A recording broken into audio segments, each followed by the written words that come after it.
మనందరికీ ఆ అనుభవం ఉంటుంది కదా. ఖచ్చితంగా. ఆ మధ్యాహ్నం 2 గంటల సమయం. చెయ్యాల్సిన పనేమో కొండలా ముందుంటుంది. కాని కళ్ళు మాత్రం మూతలు పడుతుంటాయి. శరీరం బరువెక్కినట్టు, మెదడు పనిచెయ్యనట్టు.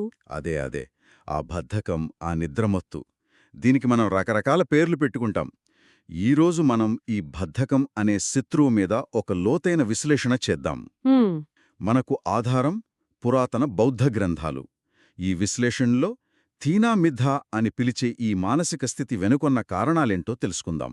అలాగే దాన్ని ఎదుర్కోవడానికి ఉన్న మార్గాలను కూడా చర్చిద్దాం. కరెక్ట్. ఆ 6 రహస్య ఆయుధాలేంటో చూద్దాం. అవును, ఈరోజు మనం చర్చించబోయే విషయం ఒక రకమైన మానసిక ఫస్ట్ ఎయిడ్ కిట్ లాంటిది. ఫస్ట్ ఎయిడ్ కిట్ బావుంది. ఈ గ్రంథాల ప్రత్యేకత ఏంటంటే ఇవి సమస్యను చెప్పి వదిలేయవు. దానికి ఆహారం అంటే దాన్ని పెంచి పోషించే కారణాలేమిటో చెబుతాయి. ఓ, అలాగే దానికి ఔషధవు అంటే దాన్ని తగ్గించే మార్గాలను కూడా చూపిస్తాయి. ఇది కేవలం ఫిలాసఫీ కాదు, ఒక ప్రాక్టికల్ గైడ్ అన్నమాట. చాలా బావుంది. అయితే మనం ముందుగా అసలు కారణాలను పరిశీలించాలి. ఈ బద్ధకం, ఈ మందకొడతనం మనను ఎలా ఆవహిస్తాయి? వాటిని పెంచి పోషించే ఆ ఆహారం గురించి కొంచెం లోతుగా వెళదామా? తప్పకుండా. ఈ గ్రంథాల ప్రకారం ఈ బద్ధకానికి దారితీసే అన్ని కారణాల వెనుక ఒకే ఒక మూల సూత్రముంది. ఒకే ఒక్క సూత్రమా? అవును, దాన్ని అయోనిసో మనసికార అంటే సరైన పద్ధతిలో శ్రద్ధ పెట్టకపోవడం. ఒక్క నిమిషం. సరైన పద్ధతిలో శ్రద్ధ పెట్టకపోవడం అంటే కొంచెం అబ్స్ట్రాక్ట్గా అనిపిస్తోంది. అంటే డిస్ట్రాక్ట్ అవడమా, లేక దాని వెనక ఇంకా లోతైన అర్థమేమైనా ఉందా? మంచి ప్రశ్న అడిగారు. ఇది కేవలం డిస్ట్రాక్షన్ కాదు, ఇది మనం ఒక విషయంపై దృష్టి పెట్టే విధానానికి సంబంధించింది. ఉదాహరణకు మీరొక కష్టమైన రిపోర్ట్ రాయాలి అనుకుందాం.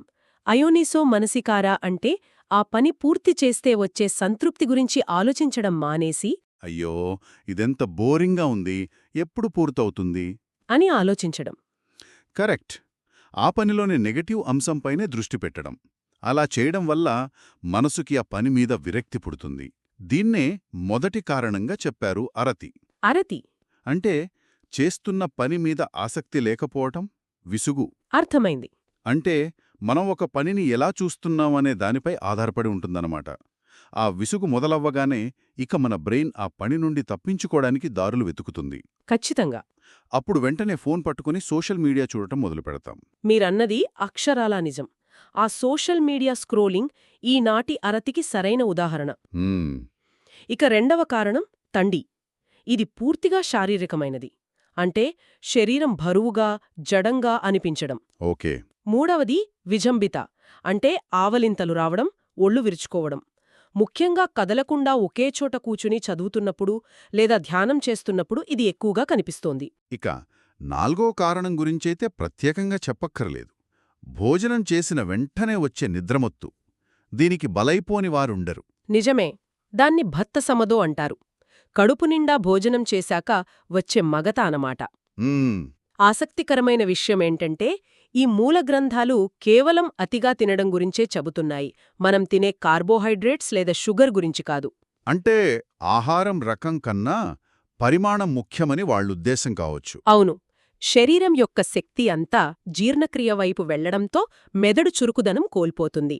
ఇక చివరిగా 5వది లీనత్వం. అవును, ఇది మానసిక మందకొడితనం.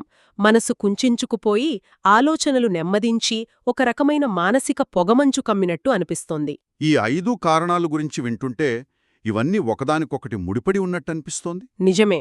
పనిమీద విసుగు పుడితే శారీరకంగా బద్ధకమొస్తోంది.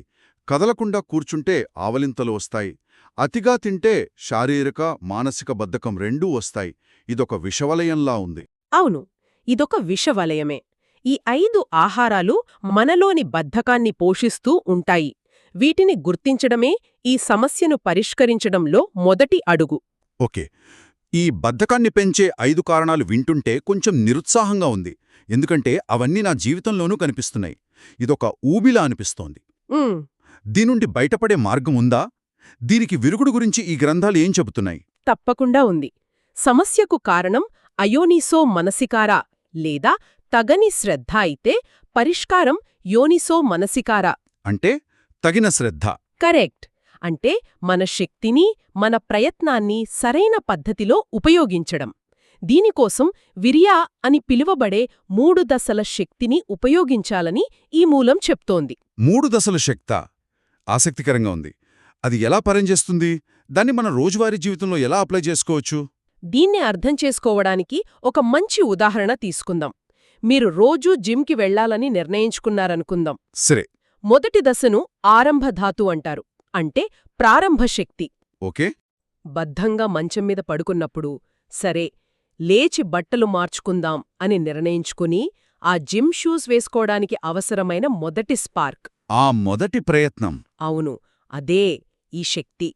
ఆ మొదటి అడుగు వేయడమే చాలాసార్లు అతిపెద్ద యుద్ధంలా ఉంటుంది. అది దాటితే అక్కడే రెండవ దశ వస్తుంది. దాన్ని నిక్కమధాతు అంటారు. అంటే నిలకడ శక్తి. నిలకడ శక్తి. మీరు జిమ్కి చేరుకున్నారు, వార్మప్ మొదలుపెట్టారు. మొదటి 15 నిమిషాలకే మీ శరీరం, మనసు ఇక చాలు ఆపేద్దాం అని గొడవ పెడుతుంటాయి. అవును. ఆ అంతర్గత నిరోధాన్ని అధిగమించి వర్కౌట్ను కొనసాగించడానికి అవసరమైన బలమైన పట్టుదలే ఈ నిలకడ శక్తి. ఇది ప్రారంభ శక్తి కన్నా చాలా బలమైనది. ఓకే, మొదలుపెట్టాం, మధ్యలో ఆపకుండా కొనసాగిస్తున్నాం. ఇక చివరి దశ. మూడవది అత్యంత శక్తివంతమైనది పరాకమధాతు. అంటే పరాక్రమశక్తి. పరాక్రమశక్తి. మీ వర్కౌట్ చివరి దశకు వచ్చింది. మీరు పూర్తిగా అలసిపోయారు. కానీ ఆ చివరి సెట్ని పూర్తి చెయ్యాలనే సంకల్పంతో మీ శక్తినంతా కూడగట్టుకుని చేసే ఆ చివరి గొప్ప ప్రయత్నమే ఈ పరాక్రమశక్తి. పని మధ్యలో వచ్చే అడ్డంకులను జయించడానికి ఇది అవసరమన్నమాట. అంతే. వావ్! ఈ 3 దశల శక్తి మోడల్ చాలా పవర్ఫుల్గా ఉంది. ఇది కేవలం బద్ధకాన్ని జయించడానికే కాదు, ఏ పనినైనా విజయవంతంగా పూర్తి చేయడానికి అవసరమైన ఒక ఫ్రేమ్వర్క్లా ఉంది. నిజమే. అయితే ఈ 3 రకాల శక్తులను మనం ఎలా పెంపొందించుకోవాలి?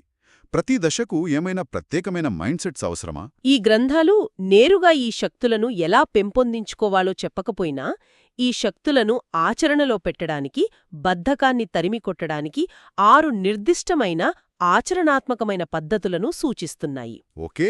ఈ పద్ధతులను పాటిస్తే ఈ 3 శక్తులు వాటంతట అవే వృద్ధి చెందుతాయి. ఆగండి, 6 నిర్దిష్టమైన ఆచరణాత్మక పద్ధతుల? నేను ఇంకాస్త మైండ్ఫుల్గా ఉండండి లాంటి తాత్వికమైన సలహాలొస్తాయనుకున్నాను. లేదు లేదు.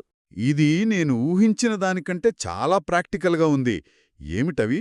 మొదటిదేంటి? అవును, ఇవన్నీ మన అలవాట్లల్లో చిన్న మార్పులు చేసుకోవడం ద్వారా పాటించగలిగేవే. మొదటిది భోజనంలో మితం. ఆహా. కడుపు పూర్తిగా నిండిపోయే వరకు తినకూడదని ఈ గ్రంథం స్పష్టంగా చెప్తోంది. ఇంకో 4 లేదా 5 ముద్దలు తినగలను అనుకున్నప్పుడు భోజనం ఆపి మిగిలిన భాగాన్ని నీటితో నింపాలని సూచించారు.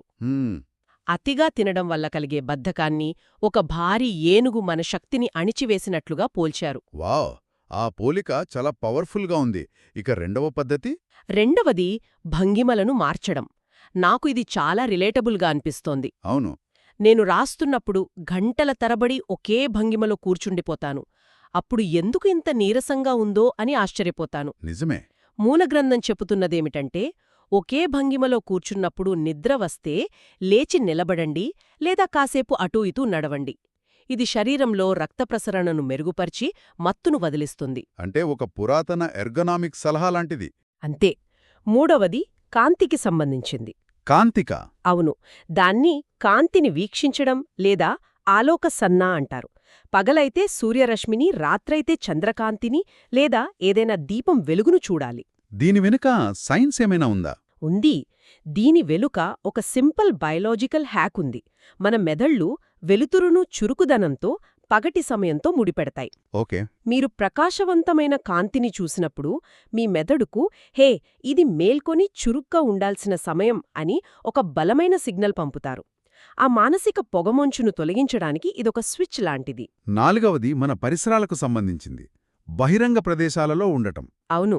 గాలి, వెలుతురు సరిగ్గా లేని గదుల కన్నా ఆరుబయట లేదా బాల్కనీలో కాసేపు గడపడం వల్ల మానసిక స్తబ్దత తొలగిపోతుంది.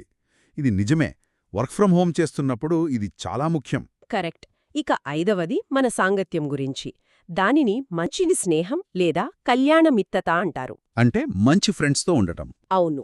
ఎప్పుడూ బద్ధకంగా, నిరాశావాదంతో ఉండే వ్యక్తులకు దూరంగా ఉండి, మహాకశ్యప భిక్షువు వంటి ఉత్సాహవంతులైన, క్రమశిక్షణ గల వ్యక్తులతో సహవాసం చెయ్యాలని సూచించారు. అయితే ఇక్కడ నాకొక సందేహం. కళ్యాణ మిత్తత అంటే బద్ధకంగా ఉన్న స్నేహితులను వదిలేయమని అర్థమా? అది కొంచెం కఠినంగా అనిపించడం లేదా?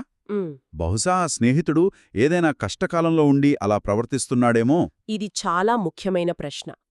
దీన్ని స్నేహితులను వదిలేయమని చెప్పినట్టుగా కాకుండా మనపై ఎవరి ప్రభావం ఎక్కువగా పడుతోందో జాగ్రత్తగా గమనించమని చెప్పిన హెచ్చరికలా చూడాలి. ఓకే. మనం ఎవరితో ఎక్కువ సమయం గడుపుతామో వారి అలవాట్లు, ఆలోచనా విధానం మనపై ప్రభావం చూపుతాయి కదా. నిజమే. బహుశా ఆ స్నేహితుడికి సహాయం చేస్తూనే మన శక్తిని కాపాడుకోవడానికి మనకంటూ ఉత్సాహాన్నిచ్చే ఇతర వ్యక్తుల సహచర్యం కూడా అవసరమని దీని అర్థం కావచ్చు. అర్థమైంది. ఇక చివరి 6వ పద్ధతి సరైన సంభాషణ. అంటే మనం ఏం మాట్లాడతాం, ఏం వింటామనే దాని గురించి. వచ్చు. మనం వినే మాటలు, చేసే సంభాషణలు మన శక్తి స్థాయిని నేరుగా ప్రభావితం చేస్తాయి. అందుకే ప్రేరణ కలిగించే పాడ్కాస్ట్లు వినడం, మంచి పుస్తకాలు చదవడం వంటివి మనల్ని రీఛార్జ్ చేస్తాయి. ఈ 6 పద్ధతులను ఒక్కసారి చూస్తే నాకొక విషయం స్పష్టంగా అర్థమవుతోంది. ఏమిటది? ఇవేవీ కేవలం మానసిక ట్రిక్స్ కాదు. ఇవన్నీ మన భౌతిక వాస్తవికతను మార్చటం గురించే చెబుతున్నాయి. మనం తినే ఆహారం, మనం కూర్చునే భంగిమ, మనం చూసే కాంతి, మనం పీల్చే గాలి, మనం గడిపే మనుషులు. అవును. అంటే బద్ధకం అనే ఒక మానసిక సమస్యను పరిష్కరించడానికి భౌతిక చర్యలతో ప్రారంభించాలని ఈ గ్రంథాలు సూచిస్తున్నాయి. ఇదొక అద్భుతమైన ఇన్సైట్. సరిగ్గా పట్టుకున్నారు. మనస్సు, శరీరం, పరిసరాలు వేరువేరు కాదని, అవన్నీ ఒకదానితో ఒకటి గాఢంగా ముడిపడి ఉన్నాయని చెప్పడమే ఈ సూత్రాల వెనుక ఉన్న అసలైన జ్ఞానం. అవును. మనస్సును మార్చాలంటే ముందు మన చుట్టూ ఉన్న భౌతిక ప్రపంచాన్ని, మన అలవాట్లను మార్చుకోవాలి. అయితే ఇక్కడ మరో ప్రశ్న తలెత్తుతోంది. ఈ 6 పద్ధతులు బద్ధకాన్ని పూర్తిగా శాశ్వతంగా తొలగిస్తాయా? లేక ఇది కేవలం తాత్కాలిక ఉపశమనమా? అంటే మనం ఈ పద్ధతులు పాటించడం ఆపేస్తే బద్ధకం మళ్లీ తిరగబడుతుందా? ఇది చాలా కీలకమైన పాయింట్. ఈ 6 పద్ధతులు థీనమెద్ద అనే అవరోధాన్ని అణిచివేస్తాయి లేదా సప్రెస్ చేస్తాయి, కాని దానిని పూర్తిగా నిర్మూలించలేవు. అంటే ఇవి పర్మనెంట్ సొల్యూషన్ కాదన్నమాట. ఒక రకంగా కాదు. అంటే ఇవి రోజువారీ యుద్ధంలో మనం ఉపయోగించే అత్యంత ప్రభావవంతమైన ఆయుధాలు. మనం వీటిని పాటిస్తున్నంతకాలం బద్ధకం మనల్ని అదుపు చేయలేదు.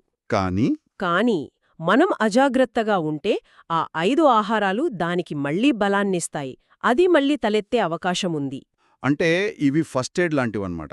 గాయాన్ని మాన్పుతాయి, కానీ అస్సలు గాయం కాకుండా చూసుకోవడానికి ఇంకా లోతైన మార్పు అవసరం. ఖచ్చితంగా. మూల గ్రంథం ప్రకారం ఈ బద్ధకం, మందకుడితనం అనేవి వాటి మూలాలతో సహా పూర్తిగా నశించిపోవాలంటే అర్హత మార్గాన్ని చేరుకోవాలి. అంతిమ జ్ఞానోదయం. అవును. అప్పుడు మాత్రమే ఈ మానసిక అవరోధం శాశ్వతంగా తొలగిపోతుంది. కాని ఆ ఉన్నత స్థాయికి చేరే ప్రయాణంలో ఈ 6 పద్ధతులు మనకు నిరంతరం సహాయపడే అత్యంత ముఖ్యమైన సాధనాలు. అర్థమైంది. అంటే రోజువారీ జీవితంలో మన పనులను మనం సక్రమంగా చేసుకోవడానికి ఈ ప్రాక్టికల్ చిట్కాలు చాలు. కానీ సంపూర్ణ నిర్మూలన అనేది ఒక దీర్ఘకాలిక ఆధ్యాత్మిక లక్షణం. అంతే. సరే, ఈ మొత్తం చర్చ నుండి మనం నేర్చుకున్న కీలకమైన విషయాలను ఒక్కసారి గుర్తు చేసుకుందాం. బద్ధకం అనేది యాదృచ్ఛికంగా వచ్చేది కాదు. దానికి నిర్దిష్టమైన 5 కారణాలున్నాయని తెలుసుకున్నాం. అవును. పనిమీద విసుగు నుండి అతిగా తినడం వరకు.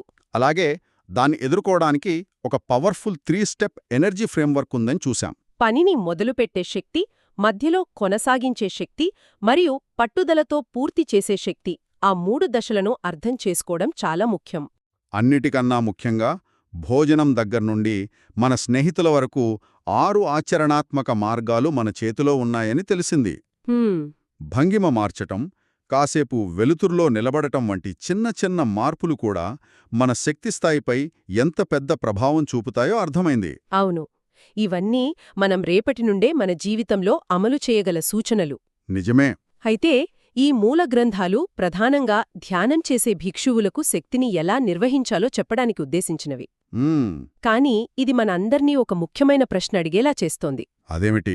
ఎన్నో పరదయానాలతో నిండిన మన ఆధునిక ప్రపంచంలో ఈ పురాతన శక్తి నిర్వహణ సూత్రాలను మన పనికి, చదువుకి, రోజువారీ జీవితానికి ఎలా అన్వయించుకోవచ్చు? మంచి ప్రశ్న.